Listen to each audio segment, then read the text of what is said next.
Lionel মেসিকে ছাড়া ইংল্যান্ডের বিপক্ষে বিগ ম্যাচের জন্য অনুশীলন সারল আর্জেন্টিনা। সুইজারল্যান্ডের বিপক্ষে খেলা অধিকাংশ ফুটবলারই এই দিন ছিলেন বিশ্রামে। এদিকে সেমিফাইনালে নেভি ব্লু রঙের অ্যাওয়ে জার্সি গায়ে জড়িয়ে মাঠে নামবে আলবিসেলেস্তারা। 2022-এ কাতারে শিরোপা জয়ের পর আর্জেন্টিনার ফুটবলার ও সমর্থকদের কথা শুনলে মনে হতো বিশ্বকাপ নিয়ে আর কোনো চাওয়া পাওয়া নেই তাদের। কিন্তু 4 বছর পর আরেকটা আসরে নামা দলটাকে দেখা যাচ্ছে ভিন্ন চেহারায়। জয়ের ক্ষুধা কমেনি এতটুকুও। তাই তো কেপ ভার্দে, মিশর ও সুইজারল্যান্ডের বিপক্ষে 3টি কঠিন ম্যাচ খেলার পরও বসে নেই ডিফেন্ডিং চ্যাম্পিয়নরা। সুইসদের বিপক্ষে খেলে ক্যানসাস সিটি ছাড়ার আগে সেখানেই শিষ্যদের অনুশীলনে নামিয়ে দিয়েছেন কোচ লিওনেল স্ক্যালোনি।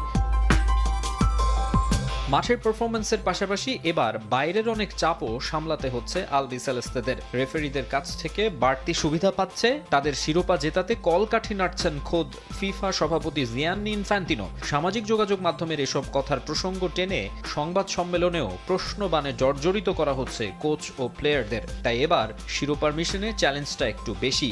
ইংল্যান্ডের বিপক্ষে মাঠে নামার আগে চাপ আরও বাড়ছে। সাবেক ইংলিশ ফুটবলার আর ব্রিটিশ মিডিয়া কোণঠাসা করে রাখতে চাইবে আর্জেন্টিনাদের। বিগ ম্যাচের আগে নতুন করে গুছিয়ে নিতে হচ্ছে ডিফেন্ডিং চ্যাম্পিয়নদের। সুইজারল্যান্ডের বিপক্ষে খেলা বেশিরভাগ ফুটবলারকেই বিশ্রামে রেখে প্র্যাকটিস সেশন সেরেছে তারা। কানসাসের অনুশীলনে ছিলেন না লিওনেল মেসিও। বিশ্বকাপ ইতিহাসের সর্বোচ্চ ও যৌথভাবে চলতি আসরের সর্বোচ্চ গোলদাতাকে নির্ভার ও সম্পূর্ণ ফিটই পেতে চাইবে আকাশী সাদারা। এদিনের প্র্যাকটিসটা মূলত ছিল বেঞ্চের প্লেয়ারদেরই। এবারের বিশ্বকাপে শুরু থেকে মোটামুটি একই কম্বিনেশন খেলাচ্ছেন coach. Giuliano Simeone, Nico Paz, Valentin Barco, Manuel লোপেজের মতো কম গেম টাইম পাওয়া ফুটবলাররা এদিন নিজেদের ঝালিয়ে নিয়েছেন। ছিলেন এমিলিয়ানো মার্তিনেস, নিকো গঞ্জালেজরাও।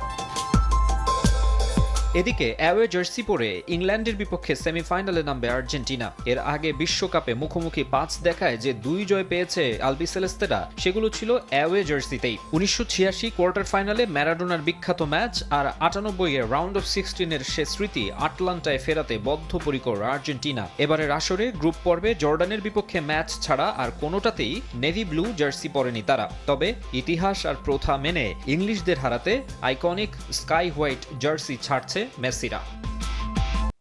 বিশ্বকাপের প্রথম সেমিফাইনালের মহারণে মুখোমুখি 2 ইউরোপীয় পরাশক্তি ফ্রান্স ও স্পেন। নিউ ইয়র্কের ফাইনালের টিকিট কাটতে কারোরই চেষ্টার কমতি নেই। তবে হাই ভোল্টেজ এই ম্যাচের আগে আলোচনা জমে উঠেছে মাঠের বাইরের কথার লড়াই। বিশেষ করে স্প্যানিশ আক্রমণভাগ আর উইঙ্গার লামিন ইয়ামালকে নিয়ে বেশ সতর্ক ফরাসি শিবির। যদিও স্প্যানিশদের কোনো প্রকার সমীহ করছে না দিদিয়ের দেশমের দল। চায়না 2018-র বিশ্ব চ্যাম্পিয়নরা নিউ ইয়র্কের ফাইনালের টিকিট পেতে মুখিয়ে দিদিয়ের দেশম বাহিনী। স্পেনকে নিয়ে ফুটবল বিশ্বে যত আলোচনাই হোক না কেন, সেসবের প্রবেশাধিকার নেই ফ্রেঞ্চ ড্রেসিং রুমে। প্রতিপক্ষ শক্তিশালী হলেও মাঠে নিজেদের সেরাটা দিয়েই জয় তুলে নেয়া তাদের মূল লক্ষ্য। মাঠের বাইরের আলোচনা একপাশে রেখে নিজেদের পরিকল্পনা ঠিকঠাক বাস্তবায়ন করাটাই সবচেয়ে গুরুত্বপূর্ণ ফরাসিদের কাছে। সত্যি বলতে বাইরে কি বলা হচ্ছে তা আমরা মোটেও শুনছি না। কাউকে ভয় পাওয়ার কিছু নেই। টুর্নামেন্টের শুরু থেকে আমরা যেভাবে বিনয়ী থেকেছি এখনও সেভাবেই মাটিতে পা রাখতে হবে। বিশেষ করে প্রতিযোগিতার এই পর্যায়ে এসে কোনো ফাঁদে পা দেয়া যাবে না। এখন কে কি বলল তাতে কিছু যায় আসে না। আমরা ম্যাচের আগ মুহূর্ত পর্যন্ত নিজেদের সেরা প্রস্তুতি নেয়ার চেষ্টা করছি। ম্যাচ শেষে আশা করি ফলাফল আমাদের পক্ষে আসবে। বিশ্বকাপে স্পেনের রক্ষণভাগ যেমন ইস্পাত কঠিন, তেমনি আক্রমণ ভাগে প্রতিপক্ষের ত্রাস হয়ে উঠেছেন উইঙ্গার লামিন ইয়ামাল। স্প্যানিশ এই ফরওয়ার্ডকে বোতলবন্দি করাই এখন ফ্রান্সের ডিফেন্ডারদের বড় চ্যালেঞ্জ। সঙ্গে আছেন ওয়েরজাবাল আর মেরিনোরা। তবে উপামেকানো এবং সালিবাদের নিয়ে গড়া ফরাসি রক্ষণভাগ বেশ জমাট। স্পেনের আক্রমণ ভাগ নিয়ে তাই বাড়তি কোনো চাপ নিতে নারাজ ফরাসি ডিফেন্ডাররা। ওয়ানডের মতো টি-20 প্রত্যাবর্তনও রাঙিয়ে রাখতে চান মোসাদ্দেক হোসেন সৈকত। 4 বছর পর জিম্বাবুয়ে সিরিজ দিয়ে ক্রিকেটের সবচেয়ে ছোট সংরক্ষণে ফেরার অপেক্ষায় এই অলরাউন্ডার। অপেক্ষার প্রহরটা শেষ হয় গত মাসে অস্ট্রেলিয়ার বিপক্ষে ওয়ানডে সিরিজে ডাক পেয়ে। নিচের প্রত্যাবর্তনটা রাঙিয়ে রাখতে কোনো কমতি রাখেননি মোসাদ্দেক হোসেন সৈকত। 3 ম্যাচে 250-তে 157 রানের পাশাপাশি উইকেট শিকার 2টি। তাতেই আইসিসির জুন মাসের সেরা তালিকায় জায়গা পান তিনি। অবশ্য এই পারফরমেন্স জিম্বাবুয়ে টেনে আনতে পারেননি মুসাদ্দেক। প্রত্যাশা পূরণে ব্যর্থ হয়ে 2 ম্যাচে ব্যাট হাতে করেছেন মোটে 10 রান। তবে টি-20 সিরিজে ঘুরে দাঁড়াতে আশাবাদী এই টাইগার অলরাউন্ডার। ওয়ানডের ব্যর্থতা পেছনে ফেলে ঘুরে দাঁড়াতে চান টি-20-তে। এক্সপেকটেশনস তো নিজের উপর অনেক হাই। যখন কামব্যাক করলাম একটা সিরিজ ভালো হয়েছে এবং নেক্সট সিরিজে 2টা ম্যাচে ভালো করতে পারি। সো ওইখান থেকে নিজের প্রতি এক্সপেকটেশনস আরো বেশি, যে আরো ভালো খেলতে হবে, টিমের রিকোয়ারমেন্ট অনুযায়ী খেলতে হবে এবং টিমকে জেতাতে হবে। এদিকে জিম্বাবুয়েতে চলতি সফরে বাংলাদেশের জন্য সবচেয়ে বড় চ্যালেঞ্জ উইকেট, যেখানে স্বাগতিক পেসারদের দাপটে দিশেহারা টাইগার ব্যাটাররা। বুলাওয়ের কুইন্স স্পোর্টস ক্লাবেও দেখা যাবে একই উইকেটের। তবে সেই চ্যালেঞ্জ টপকেই ভালো করতে চান মুসাদ্দেক। ব্যক্তিগত সাফল্যকে ছাপিয়ে অবদান রাখতে চান দলের জয়ে। হারারে থেকে একটু ডিফারেন্ট কন্ডিশন এখানে, সো অবশ্যই এখানকার বাতাসটা একটু বেশি। অবশ্যই নিজের লক্ষ্য থাকবে, যখনই কিনা সুযোগ পাবো খেলার, ম্যাচ খেলার, ওই সময়টাতে চেষ্টা করব নিজের যে ইম্প্যাক্টটা টিমের জন্য রাখার এবং সেটাতে যেন টিম জিততে পারে। সবসময় সেটাই লক্ষ্য থাকে এবং ব্যক্তিগত লক্ষ্য বলতে এটাই আমার ব্যক্তিগত লক্ষ্য, যে টিমকে জেতানো এবং টিমের যখন যে রিকোয়ারমেন্ট, যে দরকার, ওই সময়টাতে যেন আমি নিজেকে মেরে ধরতে পারি। হারারেতে টেস্ট ও ওয়ানডে সিরিজ হারের ক্ষত নিয়ে বুলাওয়েতে টি-20 খেলবে টাইগাররা। সর্বশেষ 2013 সালে মাঠটিতে টি-20 খেলে দলটি, যেখানে সমান একটি করে জয় ও পরাজয়। সেই মাঠেই নিজের টি-20 প্রত্যাবর্তনটা রাঙিয়ে সিরিজ জয়ে নজর মুসাদ্দেকের।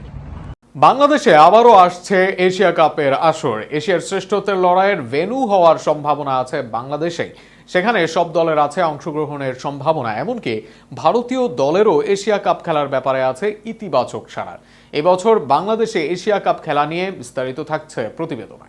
ক্রিকেট অঙ্গনে বিশ্বকাপ যেমন জনপ্রিয়, তেমনি এরপর জনপ্রিয় আসরের তালিকায় উপরের দিকে থাকবে এশিয়া কাপের নাম। ক্রিকেট বিশ্বের অধিকাংশই আসে এশিয়ান অঞ্চল থেকে। এছাড়া এই অঞ্চলের ক্রিকেটে বেশ উন্নত ও প্রতিযোগিতাপূর্ণ। ভূ রাজনৈতিক কারণেও এই আসরটি বেশ গুরুত্বপূর্ণ সবার কাছে। আর সেই আসরটি এবার হচ্ছে বাংলাদেশে। 2016 সালে সর্বশেষ বাংলাদেশের মাটিতে আয়োজিত হয় এশিয়া কাপ। সেই আসরের ফাইনালেও যায় টিম টাইগার্স। 2012 থেকে টানা 3 বার বাংলাদেশে হয় এই আসর। কিন্তু এরপর এক দশকে দুবাই, পাকিস্তান, ভারত ও শ্রীলঙ্কায় এশিয়া কাপ হলেও আর এশিয়া কাপ মাঠে গড়ায়নি বাংলাদেশে। এবার যেন ঘুচতে যাচ্ছে সেই আক্ষেপ। 2026 সালের নারী এশিয়া কাপের সম্ভাব্য আয়োজক হিসেবে থাকছে বাংলাদেশ। এর মাঝে বিসিবি থেকে জানানো হয়েছে এই খবর। যদিও এখনো চূড়ান্ত হয়নি আয়োজকদের তালিকা, তবে সম্ভাব্য ভেন্যু হিসেবে জোরালো আকারে শোনা যাচ্ছে বাংলাদেশের নাম। আর সবকিছু ঠিক থাকলে এই বছরই দেশের মাঠে দেখা যাবে ভারত বাংলাদেশ ম্যাচ। থাকবে ভারত ও পাকিস্তানের হাই ভোল্টেজ ম্যাচও। নারীদের আগে অবশ্য পুরুষদের এশিয়া কাপ আয়োজনের দিকে এগিয়েছিল বাংলাদেশ। 3 ভেন্যুতে সেখানে বড় আকারে এশিয়া কাপ আয়োজনের ছিল পরিকল্পনা। বিসিবির পক্ষ থেকে পরিচালক সাইদ ইব্রাহিম এই ধরনের তথ্য সংবাদ মাধ্যমে জানান। এর আগে সফলভাবে এই আসর আয়োজন করা বাংলাদেশ আবারও নিজেদের ডেরায় আসরটি আনতে সব চেষ্টা করছে বলেও জানান এই পরিচালক। 2027 সালের মাঝামাঝিতে হতে পারে এশিয়া কাপের এই আসর। এবার তার আগে এশিয়া কাপের আরেকটি আসর হতে যাচ্ছে বাংলাদেশে। 2026 সালে এবার নিজেদের ডেরায় এশিয়া কাপ করতে চায় বাংলাদেশ। তাতে একই সাথে 2 পাখি মারতে পারবে তারা। একদিকে যেমন এশিয়া কাপ আয়োজন করতে পারবে, অর্থনৈতিকভাবে লাভ হবে দেশের। অপরদিকে আসরটি সুষ্ঠুভাবে সম্পন্ন করলে ছেলেদের আসরটি করতেও থাকবে না বড় বাধা। তাতে ভারত, পাকিস্তান, লঙ্কানদের মতো বড় বড় দলকে সহজে বুঝিয়ে আনা যাবে দেশে। ভূ রাজনৈতিক প্রেক্ষাপট ও কূটনীতিতে এই মুহূর্তে এশিয়া কাপ আয়োজন বাংলাদেশের জন্য বড় পাওনা হতে পারে। কেননা সাম্প্রতিক সময়ে ভারত, বাংলাদেশ, পাকিস্তান সম্পর্কে বৈরিতা আছে। সেটা ক্রিকেটের মাঝে না আসুক, এমনটাই চাওয়া ছিল সবার। বাংলাদেশে এশিয়া কাপ হলেও সেই কূটনীতিতে বাংলাদেশ এগিয়ে যাবে, এটা অনেকটাই সত্য।